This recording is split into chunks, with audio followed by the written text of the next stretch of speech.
in the news for April the 3rd, 2026, I am Brett Burney from appsandlaw.com. And this is Jeff Richardson from iPhone JD. We have so much to celebrate right now, Brett, because first of all, I want to begin by just saying I tip my hat, which I am not wearing, to you, because last weekend, the American Bar Association Tech Show Conference, which you co-chaired, was literally one for the record books. It was, I mean, literally, because there were more people than ever, but it was such a fantastic conference. You should feel so happy with all the work that you put into it, because it just was great. It was, everybody there had great things to say. The content was fantastic. The people were enthusiastic. And then having that comic, show right next to us was just, my goodness. I mean, I'm walking into my session to talk about technology and stuff like that. And Darth Vader and Boba Fett are walking across me. I'm like, what world am I living in? It was just unbelievable. Yeah. We had so much fun. And the video that we released last week, again, if you only listen to the audio, which is how I normally listen to my podcast, so I totally understand it, you might just take a quick look. There's just so much funny videos in the first 5 minutes of the costumes. It was just fantastic. Amazing. And just real quick on that, Jeff, as well as I do, that the little video clips that you put in here are just a sliver of the amazing creativity that we saw from the cosplay actors and the entertainment. I mean, this isn't just the Comic-Con, because it's the entertainment expo as well.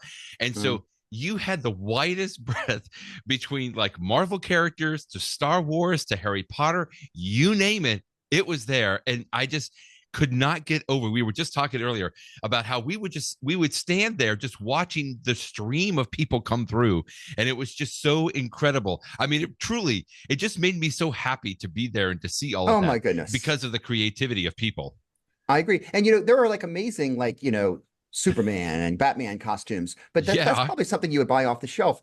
So many of the people had clearly made their own costumes and were so innovative and creative and just detailed. And it was just, I was just amazing. It was so much fun. Plus, again, that was the sideshow. The conference was fantastic. So that was, kudos to you and to Patrick. It was a great show. Well, and so then it was, Yeah. You know this, of course, like anything else. It's not just a couple of us. There's a whole planning board that we had. There's like 14 of us, which I was just so thrilled with. There's the whole ABA staff, which are just amazing. A lot of them have been doing this for multiple years. And then we have other partners, for the exposition hall and for setting up all of the social events and stuff. And it is truly, a village that brings it all together. And then, of course, not to mention the speakers. I was just so thrilled that you were there to be able to speak on a couple of sessions. If we didn't have the speakers, we wouldn't have the attendees that wanted to come and listen to the speakers.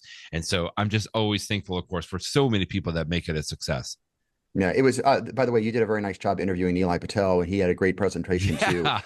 He was just so fascinating. Fun. I mean, he is so smart, and he had so many interesting things to say about the future of technology and the intersection of technology and law. So anyway, great show. But I mean, that was the thing that was in our life. I mean, of course, the other big thing I'm wearing, I don't know if you can see my one of my Apple shirts. Hey, look at that Apple shirt there. It is the 50th anniversary this week. 50th anniversary of Apple Computer.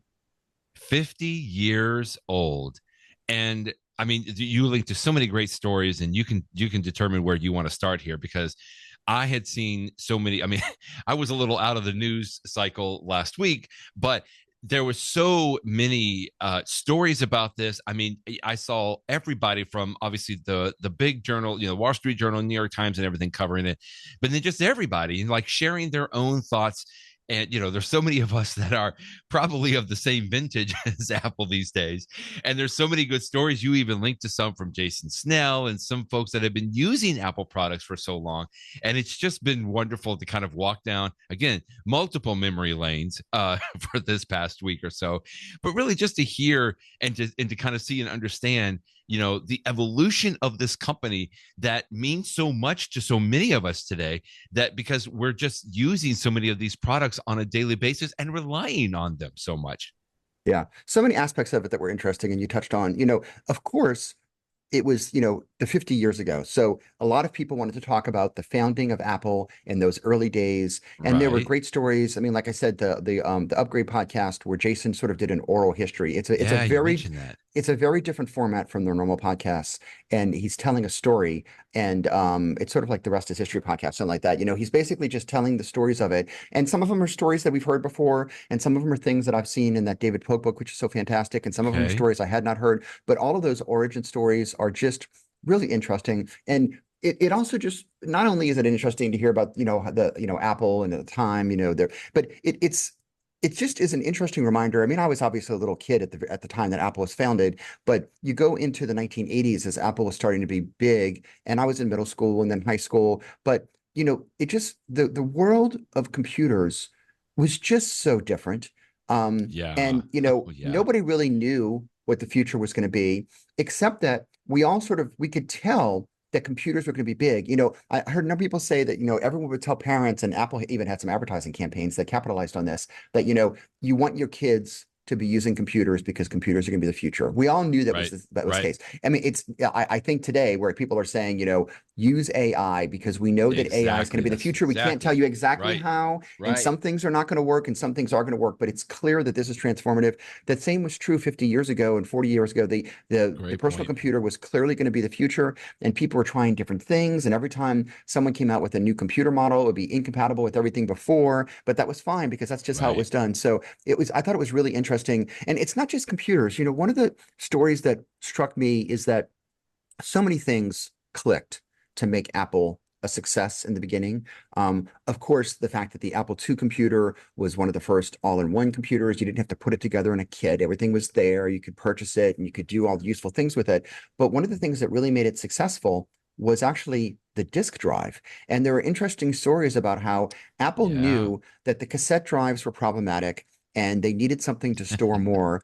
And they had found a company that was making a disk drive, but it was expensive. And so they basically cut a deal to pay half the price to just get unassembled disk drives because Steve Wozniak, who was just so brilliant and had, created the Apple computer and everything else, Right. that he had come up with a way to make the disk drive much more efficient and cheaper. And I'm sure you do remember, but like, in the 80s, having and into the 90s even, but having that floppy disk drive that you could just, I mean, I did not own an Oh Apple yeah. computer. My parents certainly couldn't afford it, but what I did own was a couple floppy disks. I could spend a few bucks on that, and I had my little case, and I would carry it with me to school. And those floppy disks had my, my games on it, my programs, whatever. So I could just sit in front of an Yeah. Apple computer in the lab and put Right. that disk into the Apple disk drive, and it just changed everything to be able to have that random access and the capacity and everything else.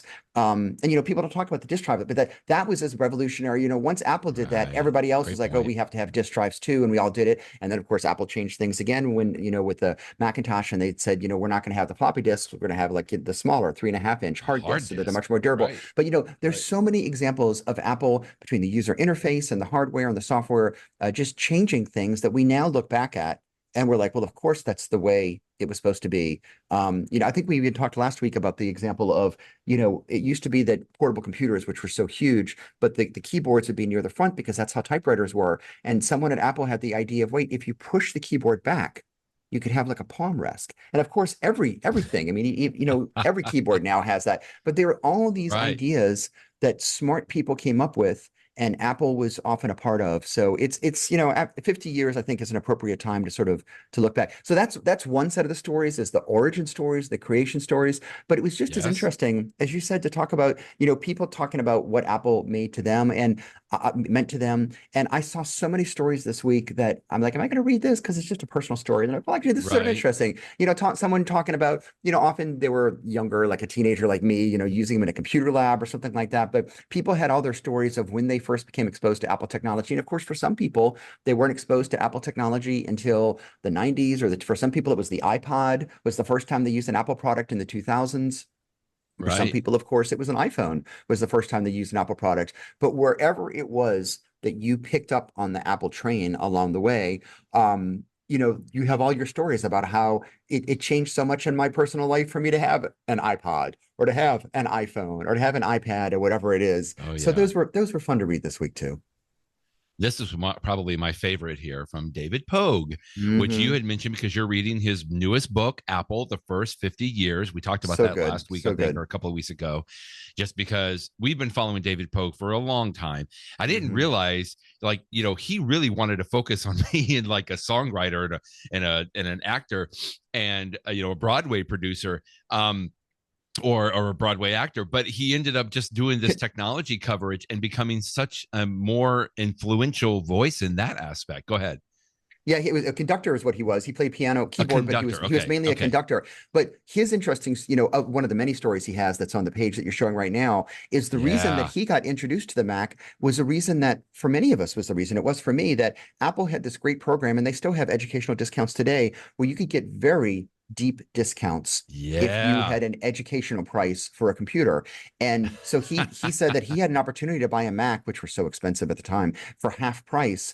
And so before he graduated college, he's like, well, I might as well take advantage of this and get the Might Mac for as half well. price, I'm because, computers are the future, as they say. And then that was his beginning. And it was the same for me too. I mean, when I bought my first Mac Plus, I was taking advantage of that student discount to be able to afford it. And, you fast Nice. forward to today, the entry point into the Macintosh world right now is this brand new Macintosh Neo. And even though the starting price, if you walk into an Apple store, is $600, if you get the educational discount, and it's very easy to get that if you've got access to a school or a student or something, you're paying $500, and like Right. that is just an That's incredible. incredible. And the Yeah. point is, much like David Pogue or me getting their first Mac, the point is not. I mean, it's not just that first computer. It's the idea that once you have it, you're going to find yourself understanding, all the things you could do with computers. And then you're going Right. to, from Apple standpoint, they want your next computer to be a Mac and your next computer. And they hope that you'll be spending 50 years buying Apple products. And that was certainly true for David Pogue and for me and for many others. Just so interesting. But it's just the idea, like he didn't start off as a computer kid No. as much as like you and I did, but because he even talks about how he turned it on, there was a blinking cursor there, and the instruction manual said he should insert an application, and he's like, a what? But it's just the idea that he was able to figure it out. I mean, obviously, us following David Pogue for so long, it wasn't that much of a surprise there, but then as he goes through and he starts writing for I don't know where he started out, but ultimately, obviously, it was for the New York Times, and it was just so interesting to hear his interactions with Steve Jobs, like when he didn't give a good review of the new iMovie, Steve Jobs calls him, and I believe here in this story, Steve Jobs was ultimately right. He was telling David Pogue, "You're never going to digitize those videos," which is one of the things that he had said in his video. And he goes, 10 years later, I had all those tapes digitized so they'd be ready to edit when I had the time. And that day still hasn't come. And of course, this is like what 20 something years later. And Steve Jobs was correct on that, which I thought was pretty amazing on there. That was the first story. And then the second one here was amazing. I remember this when the iPhone came out. David Pogue famously put a video on YouTube of with the song "My Way," but with words. It was a parody, right? And Steve Jobs called him. He was at dinner with his family, and Steve Jobs says it was so funny. He very much enjoyed it. And then the last one here, just because I really enjoyed this entire story, the Pogue feature. The Pogue feature. Apparently, the reason that we have screenshots on the iPhone today is because David Pogue, when he was writing what his books were, the missing manual, right? He Yes, the wanted missing Samuel screenshots to be seeds. put in there. And there was no way to do screenshots of the iPhone at the time, which just blows my mind today. Anybody listening to this would be like, why wouldn't there have been screenshots on there? But he needed screenshots. The first book, Apple did like a special thing for him. He flew out to Cupertino. They did all the screenshots. The second book, the updated version, they were not going to do that again. But where does he say it in here? He goes, we've decided we're just going to build a feature into the iPhone. This is Apple talking. We've decided we're just going to build a feature into the iPhone that lets anyone capture screenshots. Internally, we're calling it the Pogue feature. And to this day, so in other words, this whole story, I think at the very top, David Pogue mentions the fact that one of the readers of his new book said, hey, you've left out all of your involvement with Apple over these years. They had known that this story and others were were part of this. And David Pogue, of course, I think said yes. I mean, that's not the reason that he wrote the book, right? But I feel like that this is sort of like an addendum to the book is this article here that he's written about all of these stories that he was involved in. And thank you, David Pogue, for the ability to take screenshots on my iPhone and iPad today. I mean, iPhone JD website would be very different if I couldn't take screenshots of apps as I review them. So we definitely need that feature for sure. It was also interesting it was also interesting this week to look back at the way that Apple also celebrated. And I say that because the company is so famous for not looking back. They don't give interviews. They never look to the past. It's just been their corporate mantra since day one. If we look at the future, and yet they relented this week, for the last 2 weeks, really. They relented and they finally said, okay, we're going to have a little celebrations about this. And, of course, they had something for many of the employees that were lucky enough to the lottery system to get to go into the Apple campus right in the middle of the spaceship there at Apple Park and have a concert that was Paul McCartney, which and there were a lot of people that had some video clips of that I've seen on social media of it, of Sir Saul Paul McCartney performing under the multicolored, Apple rainbow that's right there in the middle of Apple Park, which was really, really cool. And of course, there's a certain degree of of coming full circle in that, because there's the infamous story of, Apple named itself Apple and the Beatles record label was Apple Corps, and there were multiple lawsuits over the years about that, and we've talked about this in the past. We didn't have Beatles music on iTunes for so long because of that. Right. So it was a nice full circle to, to sort of, finally have, Paul McCartney, one of the Beatles right there on Apple's campus. It just sort of shows that, everything's together. Not that Paul McCartney was necessarily personally involved in that stuff. That was more the label than him. But anyway, and I also know that, Steve Jobs, I guess the number one artist that he probably admired was Bob Dylan, but number two was definitely the Beatles. So he certainly would have been very happy to have Sir Paul on campus. But in addition to that, Apple did something that they that they really do. There's unlike many other companies or institutions where you can go and they have some sort of a museum on their campus that you can sometimes see, the company and history. I mean, I remember years ago we were up in New York where Corning is. In fact, Corning, of course, makes the screens for the iPhones, but they have all these cool exhibits that talk about, the history of Corning glass and fiber optics. And, many companies have these, things that you can sort of see their place in history because they are rightfully proud of it. But Apple doesn't have anything like that on its campus. In fact, I was surprised to learn when David Pogue put together his book that they actually do have an archivist on staff at Apple that does keep some of these things, maybe just for internal purposes.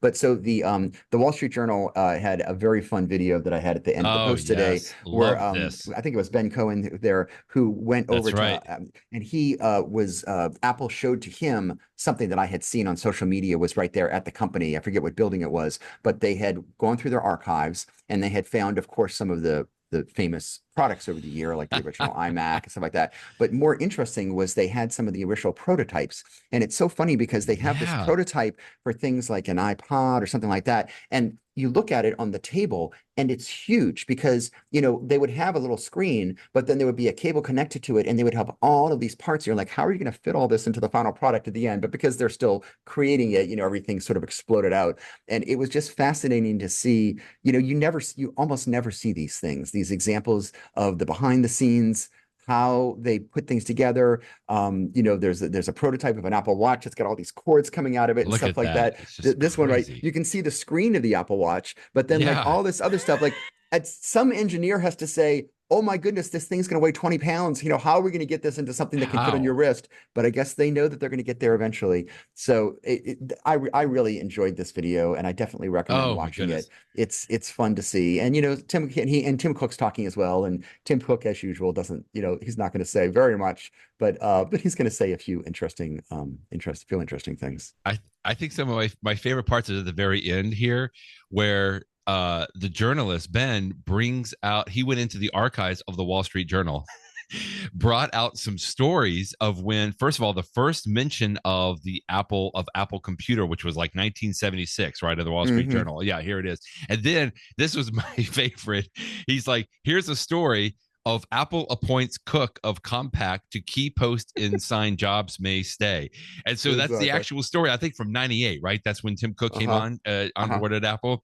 And my favorite part is Ben, the journalist, then says, Tim Cook was not available for comment at the time of this story. But he goes, "Thank you, Tim Cook, for being available now." It's just so cool. And then Tim was laughing. He goes, I need a copy of that." That was just really cool to like walk down. I just thought the journalist here, I forget his name, Ben. Yeah, Ben Cohen, I think his name. Ben Cohen. He just does a really good job. He's just got a good natural feel with Tim. Great I was gonna rapport. I was gonna watch this and jump around, different parts of the video, but ended up watching the entire thing because it was so good on there. And there were several others. You had another link to, I think this is this Esquire? This is interesting. Yeah, this is a great one. Tim Cook still believes in crazy ideas. I thought, I didn't read all the way through this one here, but it was good to get this perspective on there. And so then before you jump off on the Esquire story, the most interesting thing there is, if there's one thing that people criticize Apple about today, as we're being happy about its 50th anniversary, is, a lot of people are upset with the level of engagement that Tim Cook has had with the Trump administration.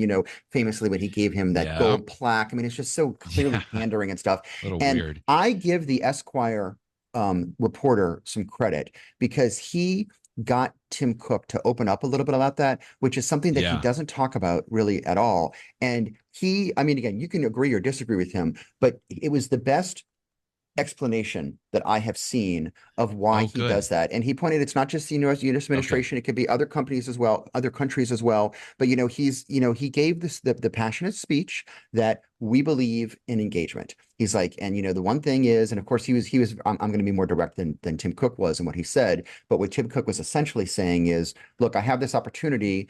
The Trump administration, for whatever reason, wants to talk to me. And so I have an opportunity to be a part of making policy and, making our positions known. And they're not going to always do what I agree with.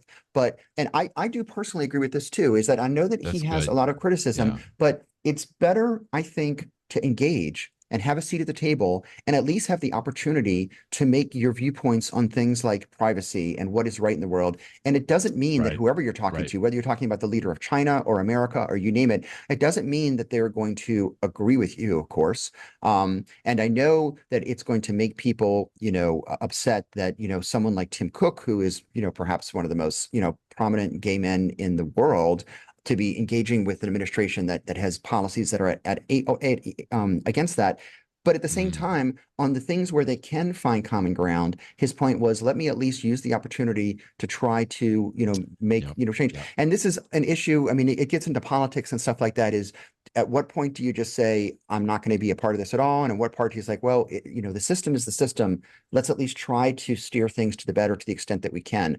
So again, whether you agree or disagree with that, that's everybody has a right to their own opinion on that. But it was, I've never seen him be so open in describing and justifying the approach that he has taken. And at some point, as we've talked about in the past, I'm sure Tim Cook will retire. That was addressed a little bit in here and in the Ben Cohen interview a little bit. And, Tim Cook's being very tight-lipped on that. But, maybe it'll be in calendar year 2026. Maybe it'll be in calendar year 2027. Whenever Apple has a new leader, I presume it'll be John Ternus.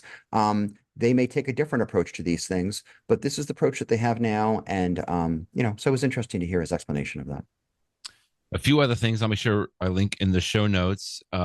Tim Cook wrote a internal memo that became external, as most of these things do. As he knew it would, yes. As he knew that it would, just to all of the employees at Apple marking the 50th anniversary. I felt like that this was, par for the course here. Just like, hey, we're looking forward to the next 50 years, which I just thought was good. Another interview of Chris Espinosa, who has been an employee at Apple for all the 50 years. We talked a little bit about this a couple of weeks ago, right? With David Pogue, I think, was interviewing him. Because he interviewed him too, right? Yeah, at the Computer History Museum or so. Anyway, just this, I thought this was really neat in the New York Times. Just a little bit more of a background on Chris Espinosa, just kind of seeing where things went. I mean, I love the story. I remember, I think he met Woz at it's like the Bay Area Hackers, computer club or something like that.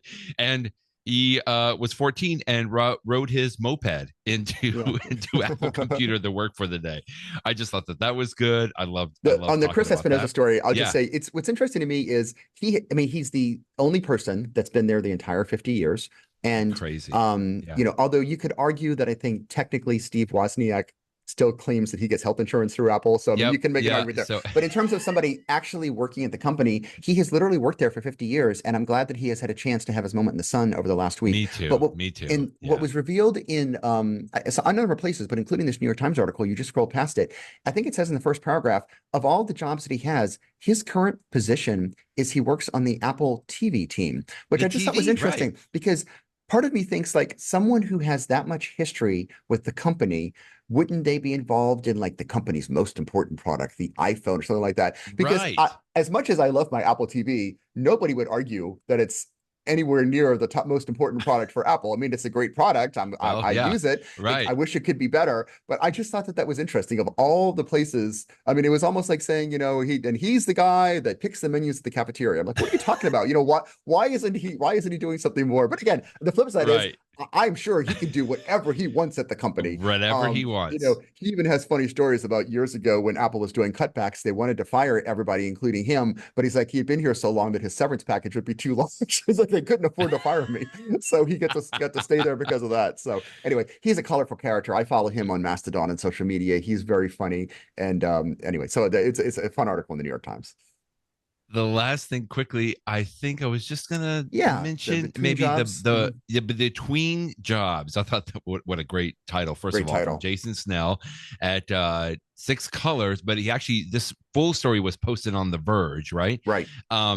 I wasn't able to read all of this through, but just another great little insight. I mean, Jason Snell, speaking about having his time in the sun, I think it's Oh just great that goodness. Jason, as long as he's been writing about Apple and Macintoshes and technology in general, I thought this was just a great little overview of, that period in between Steve Yeah. Jobs. Steve Jobs did so much for the company at the end, and of course, as a founder. So people, some people have rose-colored glasses, but the reality was that when in the early 1980s, as these stories have come out, Steve was problematic. He was undisciplined. He was brilliant. But I can totally understand why the board of directors would say we need some more adult supervision and Steve's got to Right, go. I mean, right, and in fact, I think right. it was the best thing that ever happened for the company because once he started Next Computer, he learned a lot about management. And there's no question that the 2.0 version of Steve Jobs, when he came back to the company in the late 90s, was infinitely better because of the time that he had spent away from the company. So thank goodness. But as a result of that story, many people just sort of look at that period of time between when Steve Jobs left in the 80s and when he returned in the late 90s as being just sort of a desolate, time for Apple. And they're not wrong. I mean, it is certainly true that Apple looked like it had lost its way.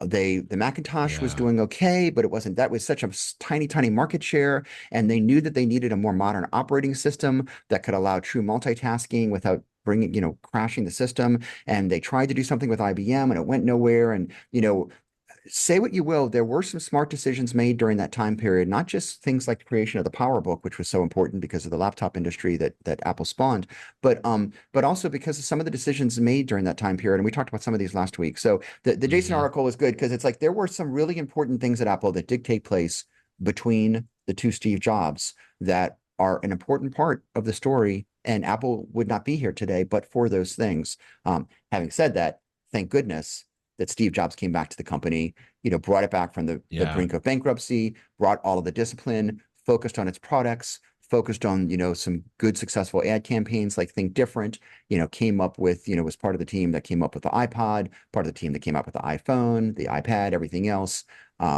Just, amazing. This isn't anything new, but just again, hearing you talking about this, and you've alluded to it a couple of times already, just going back over the history, it's not, obviously everybody knows listening that we're Apple fans and we appreciate what the company has brought from the technology side, but you just see it dribbling out to every other little corner of technology over the years too, Jeff, just like you're even saying. I mean, just the idea of like a touch screen, right? I mean, I think in that video from the Wall Street Journal with Ben, it's like what were we using before an iPhone? We didn't even have a touch screen.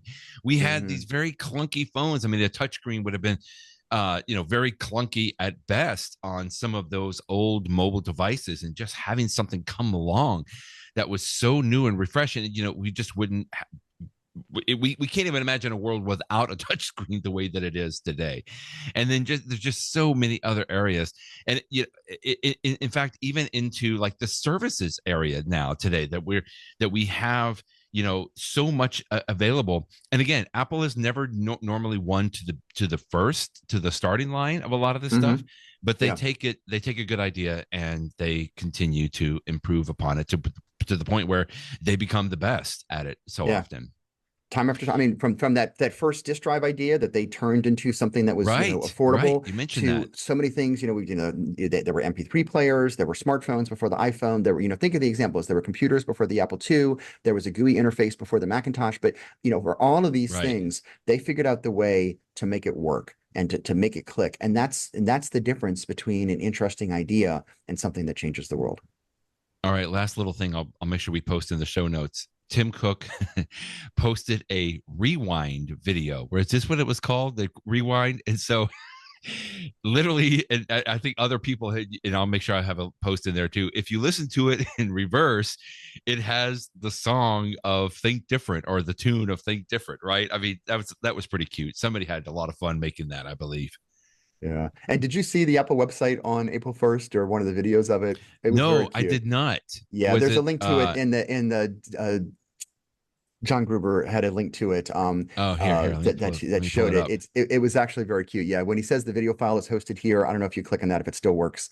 At some point, if they're going to take that down. It was Oh, a there cute it little way. is. It's the Apple Yeah. rainbow, and this, when you went to the Apple homepage on April 1st, this is what you saw, Oh, and this then is it what they goes had. through. Okay. And it's Okay. cute because it's got like all these sort of line drawing like the Oh, original the Macintosh, drawings. but some of that Yeah. same artistic style for all. And it's fun going through the products over the years. Oh, that's an iMac. Oh, that's an iPod. Oh, that's a Vision Pro. Oh, Right. that's a laptop. Right. It was a very cute animation, and I think they only ran it for the one day, but it was fun.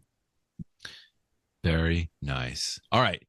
So I think it would be a little too cliche to say, well, let's look for the next 50 years. But there's a couple of other stories. I knew we were going to spend a lot of time on kind of reminiscing with the 50 years. But truly looking to the next 50 years, you and I have been talking about this for a lot. I mean, I think about healthcare with the Apple Watch, and I think about credit card services with the Apple credit card. One of the things that I've been saying for a long time now is satellite services. It amazes me, first of all, that Apple has not completely purchased a satellite company, because then I saw this, like they do have a large stake, a 20% stake in Global Star, right? So the satellite, Hmm. so they put their money where their mouth is in the idea, like we want to invest in this because we've been talking now about text messaging over satellite or GPS, and the number of times that it has saved numerous lives almost now, and the fact that it has this capability today.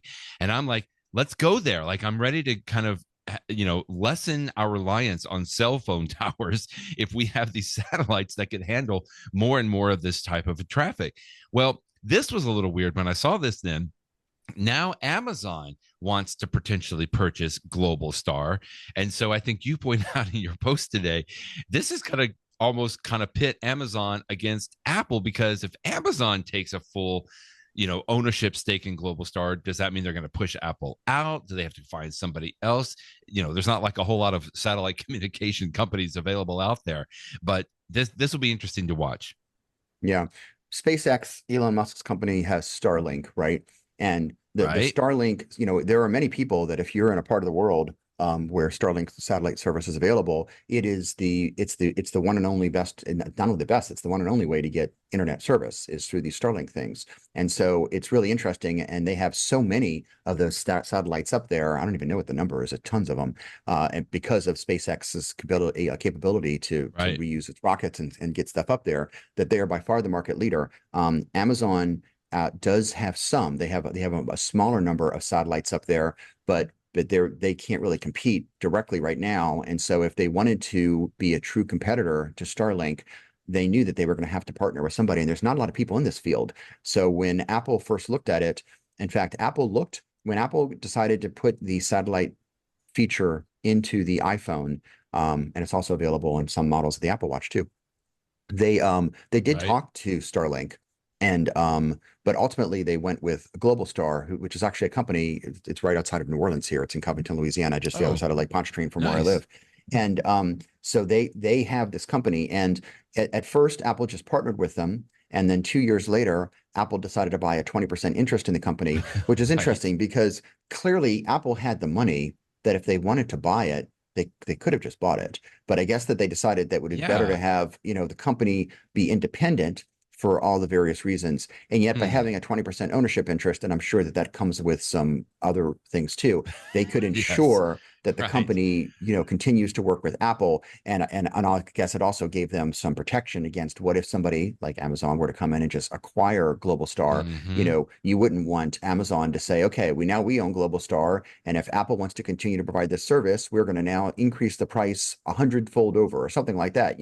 So or not continue to develop it the way that Apple wants it. And so there's some interesting negotiations taking place now between Amazon and Apple that they're going to obviously have a say in whether it takes place. It is interesting. The satellite stuff, I mean, it doesn't work all the time because obviously you have to have a line of sight to the sky. So if you're inside, if you're in a building, you still need your cell phone connection. It's Right. the same problem that some of these forms of 5G that are incredibly fast, but they only work if you're sort of in the direct line of sight. They're not going to work if you're inside of a house where there's interference or something like that. There's all of Right. these interesting technologies that are clearly futuristic, and some of these will hit in the future. But I like the idea that the satellite's out there. I mean, you've used it before, not that you used it in an emergency, but you tested it when you were hiking one day and it worked because I I was. know it Yeah. worked because you and I were able to I was text back and texting forth. you. You could not have been more off the grid. And yet, if I, had an urgent message to you, like, how you doing? I could still let you know, Yeah. they give you that Yeah. message. So, And so I, it's I very just, interesting. if nothing else, I like knowing that it's there. And if, to me, like this is the future of where eventually it's going to be going. I mean, frankly, you mentioned about Starlink. It's not just for people that are on the actual on Mother Earth here. A lot of airlines are now incorporating Starlink as like the Yep. preferred way for Wi-Fi, and I've used it twice now on a United flight because they're getting ready to put in that in their whole fleet. Jeff, it's amazing. I mean, again, now you could argue, well, you're higher up, you're 30,000 feet up, so theoretically you're closer to the satellites or whatever, but it was just incredible how fast I could stream things and access things because we've all been frustrated with Wi-Fi on planes today, and again, I know that that's going to the future as well. So just having this capability when you are out, when you're around, or having the option to go to a satellite, to me, it's a no-brainer. Like this is should be going down this path. It is going down this path. In fact, this story even mentioned you said you didn't know how many satellites Amazon has. They have 180 satellites in orbit right now through its own satellite internet program known as Leo. But that figure is dwarfed by SpaceX's fleet of over 10,000 active satellites. That would I be would more. not have Yes. guessed that many. 10,000? That's a lot of space junk up there. That's a little crazy. But to me, these are the things, like these truly are the next horizon kind of stories to be watching here as we go, because this is going to be the future, and certainly a way that we'll rely on it, I think, from the standpoint of communication. Well, let's stay in space.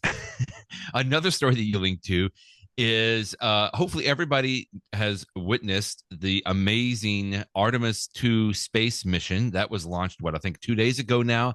So they're 2 days into a 10 or 12-day mission where, speaking of 50 years, right? I think it's been 50 years since humans have been this close to the moon. They're going to orbit That's around the right. moon. They're That's not right. going to land on the moon, but they're going to come back around. Um, Talking about technology that has evolved, the technology they have today is dwarfed with the technology they had in the Apollo days, including apparently there have been several sightings of the astronauts using iPhone 17s, iPhone 17 Pros, both apparently on the ground before they launched, and maybe I think maybe there's been one or two sightings in the capsule. The only sad thing about this, apparently, it's the silver version. And why would they not have used the cosmic orange version of the iPhone 17? If you're going to have it in space, I mean, go all the way. Yeah, but maybe space gray. I don't know, would be appropriate. Oh, But okay, I'll take that too. NASA had announced last year that they were going to allow astronauts to have their personal phones with them, and they didn't specify a type of phone because they're not going to take a brand, but we all knew that that meant that there were going to be iPhones in space, and Yeah. sure enough, there are. And I love that because, hopefully there's lots of fun selfie pictures and other pictures and take some Yeah. videos and stuff like that. It'll be fun to see some of the behind the scenes stuff Look, as there that it's starts to come floating. out. There There's you an go. iPhone floating right there. And sure enough, it is the silver version. Come on, guys. I guess you don't need a case, right? Because you don't have to worry about dropping your iPhone if you're in zero gravity, zero That's gravity. good, So, Jeff. I like yeah. that. That's So, good. That's good. Zero gravity iPhones. That's there really you go. cool. So that'll I be fun like to see that. some of that stuff. There was another space story that interested me, which was that they had some of the Blackmagic Cine Ursa cameras, witnessing the launch of the Artemis spacecraft. Watching a space, any rocket take off is always a very dramatic thing, and it was Sure. apparently recorded in special video. So I don't know when that will be out, but I look forward to putting on my Vision Pro and re-experiencing it as if I were there. I've never seen a rocket launch before, but it's one of those bucket list items that I've always thought would be Oh, really yeah. interesting to see because people say it's just an incredible experience. So if I can't do it in real life, maybe with my Vision Pro, I'll get a chance to do the next best thing. I don't have the story pulled up here, but I saw several headlines to where at some point, apparently the astronauts were apparently communicating with, mission control. And they said, I've got two versions of Outlook and neither of them work. Microsoft Outlook. So I don't know why. First of all, it makes me scared that the astronauts in space are having the same problems that people sitting on their butts in offices on the ground are having. But it also makes me laugh that they're having. I mean, come on, Microsoft. Let's get Outlook working, not just on Earth but in space as well. That would be very helpful. Exactly. Okay, quickly, we talked about this I think last week, but now we're starting to see some of the reviews of the new AirPods Max 2. And I like this. I think this is the other one from Chance Miller. Yeah, I like this one from Chance Miller because he was saying he's been using it. He's been using the original AirPods Max for many, many years, almost nonstop since they first came out.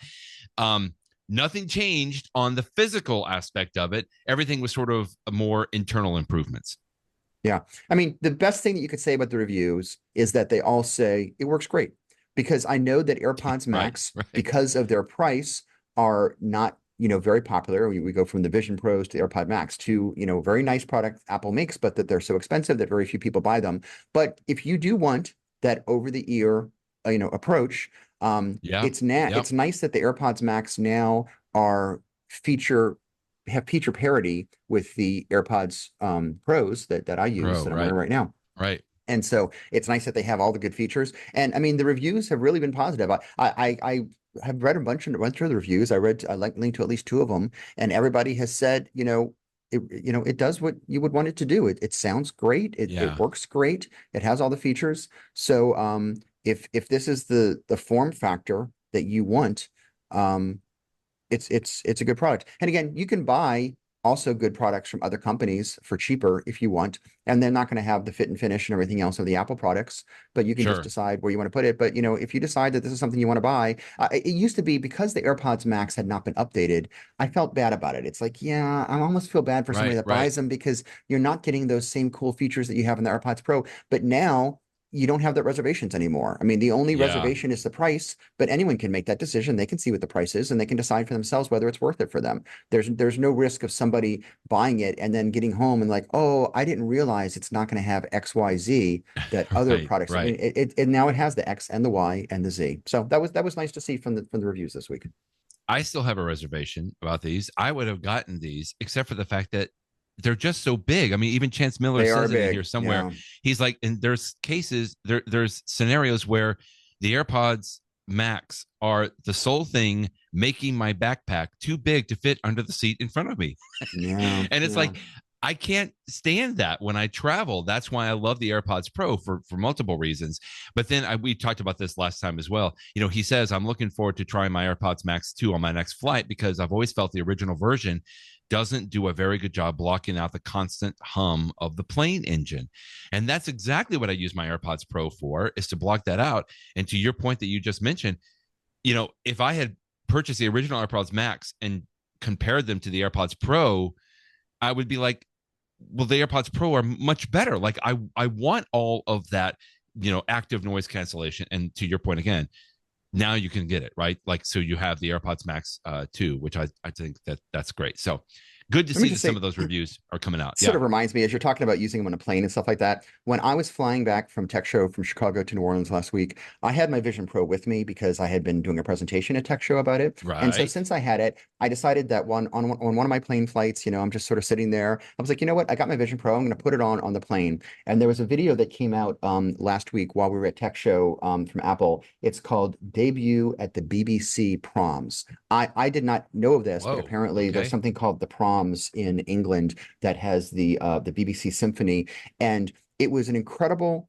immersive video where you had a guy named what was his name Yeah. Ed Here, I'm bringing Verge it up. Grieg Piano Concerto in A minor, which I did, you just found it, yeah, which was a Yeah. song that I didn't know I knowed it, but it's one of those, there are parts of it that you're like, oh, I know that classical song. You definitely know it. Right. But Right. I am not like the biggest classical music fan in the world. If somebody said, do you want to go to like an opera house or a theater and see a classical performance? Like I might go, but it's not something I would go out of the way for. I will tell you, Brett, the camera angles are so amazing. Like they had one of those Blackmagic cameras that was right next to him. So as someone who plays piano, I could totally see like how incredibly he was. Oh, But it wasn't just him; it was the whole orchestra nice. behind him, and there were multiple camera angles, like where you're behind it and you're next to it. It's like I could have never, in a million years, no amount of money I could have paid would have given me that access to that classical music concert. And it was enthralling. So I'm sitting there on the plane. I have Wow. my Apple AirPods Pro in my ears. I'm wearing my Vision Pro, and I might have been in a stuffy cabin on a plane with somebody sitting close next to me. But like I was transformed to another world. It was absolutely That's cool. amazing. I mean, again, I'm not a fan of classical music, and yet I was spellbound by the performance. It was just incredible, it was just amazing. So, but again, whether you're doing immersive video with the Vision Pro or you're just canceling the noise or the airplane, AirPods Pros are so fantastic on an airplane. When we travel, we most of the time will cross some time zones. And I've always thought about this, especially when I go maybe to California, for example, and they're 3 years, 3 hours be ahead of me. Um, then when I land and I open my computer, a lot of times my Mac calendar typically will say, "Hey, we see that you're in a different time zone because I'm connected to the internet or whatever. Do you want to change your time zone on your calendar?" Because that's extremely helpful. I find that my iPhone almost does that for me automatically. It doesn't Right, it ask me, does.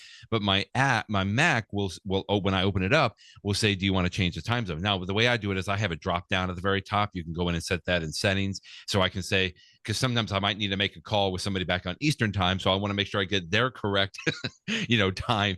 Anyway, the time zones can be frustrated, but I got to tell you, I had never thought about changing time zones from this angle that Glenn Fleischman wrote about. What about the medications feature in your iPhone health app, especially when it needs to remind you to take your medications? Yeah. Good tips here. Yeah, it is a good tip. I like the fact that the health app will remind you to take medications. It's especially useful. Either you don't want to forget to take medications that you take daily, or if there's a medicine that you don't take every day, you may forget, is this a day I do take it or don't take it? So it's a great feature. Mm-hmm. It had never occurred to me that Apple doesn't, according to Glenn, they don't necessarily have the best system for accounting for time zone changes. They will give you a warning, but it may not Yeah. do what you want it to do. So like if you, for example, Right. want to always take this medication at 8 o'clock in the morning, no matter where you are, regardless of whether 8 o'clock is Pacific time or Eastern time, I don't think that's how the app works by default. So you might just need to be conscious of it. So if you're someone that's Yeah. going to be changing, or certainly if you're going to Europe or something like that, where you have or any other part of the world where you have multiple time zone changes, Right. think about that, because if you rely upon the health app to help you remember to take your medication, you're just going to want to be on top of it and make sure that it's doing what you want it to do. He says, I had the opposite problem. He was traveling west to east the other week, and he experienced what he calls the failure of negative knowledge. He was not alerted about the time zone change and wound up missing a dose of meds. So he does say most of the time it works, or it's worked for him when he's Mm. flown from different time zones. But in this one time, it didn't work, and he forgot it. He didn't remember until he was getting ready. I think he was going to lay down and go to bed. And then he just remembered, wait a minute, I didn't take my medications. And, that nothing to me starts to insert doubt into a system if it like messes up something like that. So anyway, just a good read from Glenn Fleischman to keep that in mind if it's something that you do rely on there. In the know. In the Finish up with a know. couple of, I got a really quick tip here. We talked about Apple for the next 50 years. I mentioned the satellite idea. I am completely convinced that that's going to be a future. Another area is health. We've talked about this many, many times. I am convinced that Apple is going to continue to push into the health aspects, especially with the Apple Watch. I mean, today, even the AirPods Pro can, doesn't it like measure your heartbeat? Like there is a way that can do that as well. We just talked about the health, the iPhone medications component. Another area that I still believe they are going to push into is the financial aspect. Several years ago, it's been quite a number of years now, the Apple credit card was released, and to big fanfare. It's titanium. It's beautiful. In fact, I don't even use a physical card. I think you have one as well. I just use it within my Apple Wallet, whether it's on my Mac or my iPhone, and I love the way that it works. But one of the things, if you open it up in your Apple Wallet, is that you'll see, instead of it being this pristine white card, that in times when you start putting charges on it, it will change colors, and it's a lovely little color change here. I'd never seen anything like this in the financial world, right? You have a credit card, it's typically a physical credit card. It just stays one color. I mean, the biggest improvement that I've seen with credit cards on the market today is that, you can get a mirrored finish, right, on a physical credit card. Okay, big whoop. But the way that Apple handles their own credit card in the Apple Wallet is that it will change color. Now, I'm going to go through these color categories here, which I think are pretty interesting, but I never remember what all of these mean. If you see a red swash on there, that's for a health-related expense. Now, how do they determine each of these? It's kind of up in the air about how they do it. If it's orange, it's food and drink. Yellow is the one that I typically see because I have a lot of my Apple monthly installations going on my credit card. And so I have mostly yellow because that is shopping. So right now I've got mostly yellow, probably about 75% yellow. The other one that I have is purple quite a bit because that is services. In fact, I think my Fantastical. Yeah. Okay. You got yours going too. Look at you. I got lots of purple on mine. You got lots of purple on yours. My purple is typically because of Apple One, and you too, I'm sure, right? The Apple One subscription. And then I just renewed the Fantastical subscription for my family. So that's another service that goes on there. Other colors include green for travel, blue for transportation, and pink for entertainment. I got some pink in mine too. Yep. You can look this up and Google it. I mean, I don't ever remember typically what all of these colors are, but it's just been interesting to me that from a visual perspective, because if you scroll through your Apple Wallet and scroll up and down, you don't actually see the numbers. You don't see the charges. You can just see the color on the card there. But I do kind of like that visual representation to kind of give you a general idea of what are the biggest categories that you're doing some spending on there. And frankly, I don't know if that means anything else.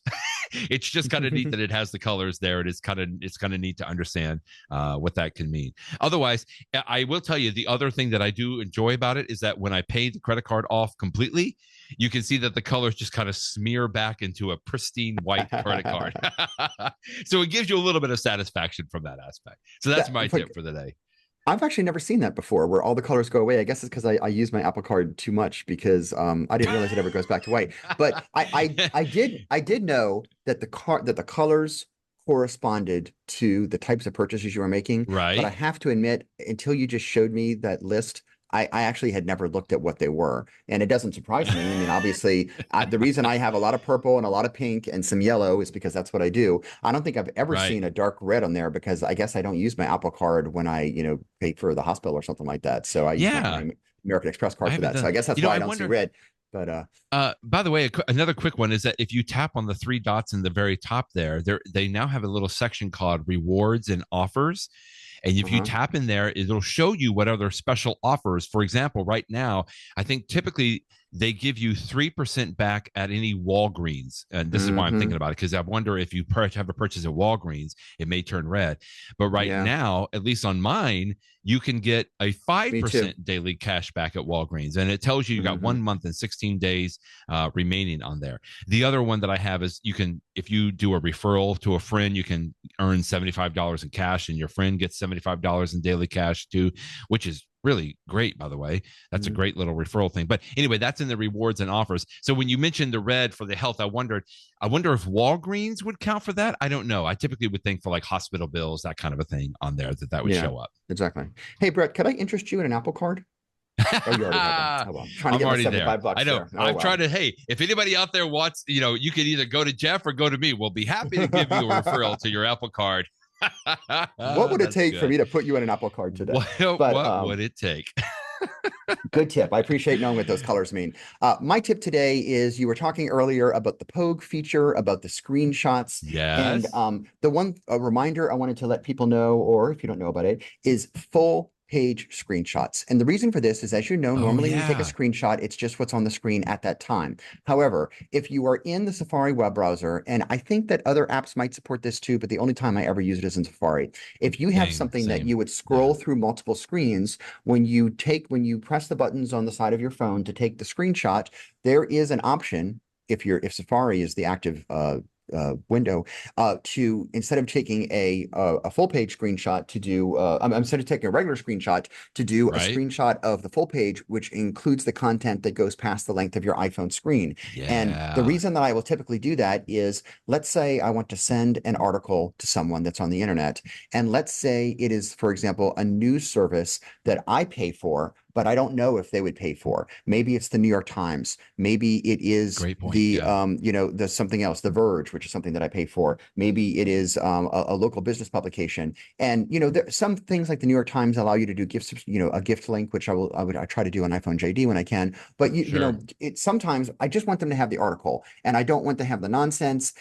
Many times I will see an article on something in the news that has to do with like one of my cases that I'm working on, and I want my client to see it.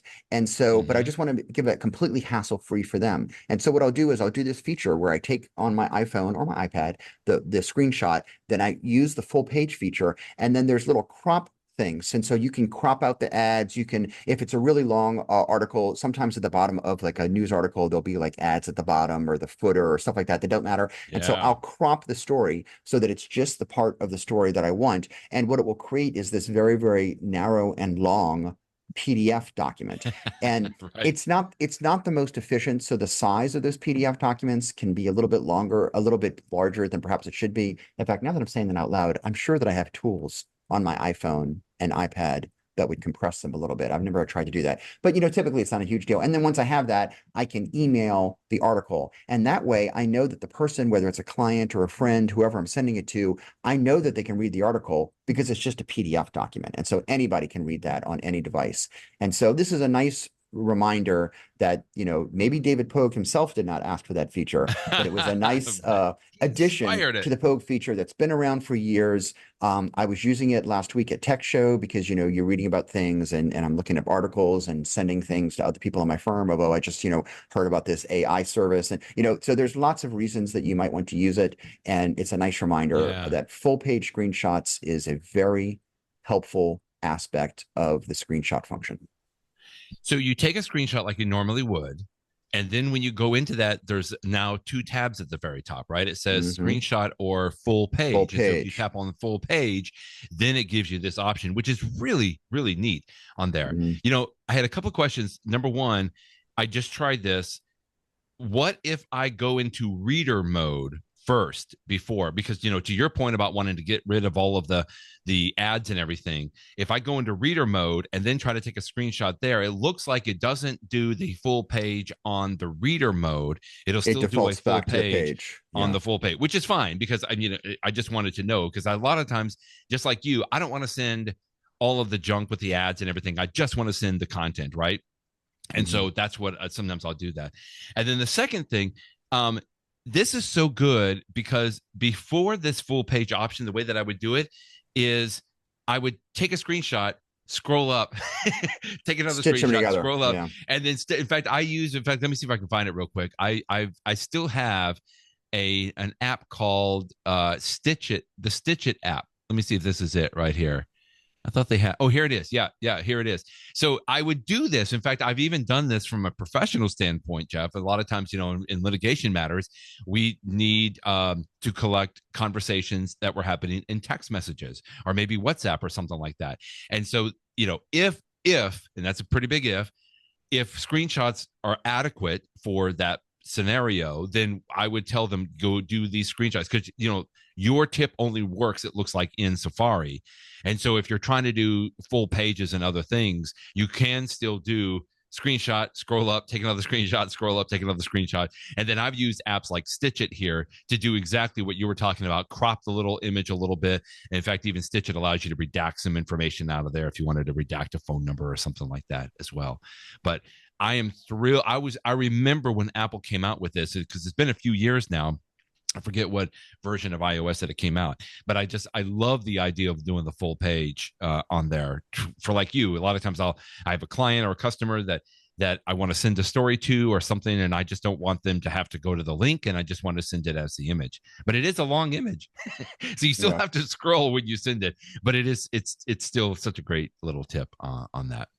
As a reminder, the app that you recommended that can stitch together screenshots called Stitch It, I Yeah. have used that one in the past too. I switched a number of years ago to an app called Picsew, Picsew, and I'm looking through the archives. If you will recall, as I'm sure you do off the top of your head, Brett, that in our podcast episode number 38 from February of 2022, Yeah. I did that was my pick of the week back then, is the Picsew app. Oh, that's and so right. that was you found it. Okay. That was over 4 years ago that I recommended it, and I still use it from time to time. Again, mainly like you say on text messages, but sometimes on other things too. Sometimes I use it if I want to just put two photos together and stuff like that. So Picsew is a nice app. Stitch It works well too. I've used them both over the years. Yeah, both of these are great. Yeah, I just sort of prefer Picsew, and I see that you found an old review from 6 years ago from Tidbits on it. But there's lots of apps. So some bonus tips there. Bonus tips, and both of these are free. I think you have some limitations on how many screenshots you can put in, but I mean, you can see Picsew, at least I don't know if it still is, it's only $2 to upgrade to the pro version, and something similar like $3 to upgrade on Stitch It. And I did that a long time ago just because I like both of these apps, and I just usually default to Stitch It. But yeah, Picsew is another great one on there as well. Good stuff. Yeah, that turned into multiple bonus tips on there.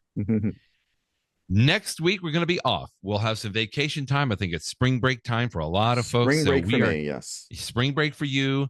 I'm actually going to be out too. I promised my wife that after tech show and everything, we're gonna have a short little getaway. So it'll be fun for next week for us.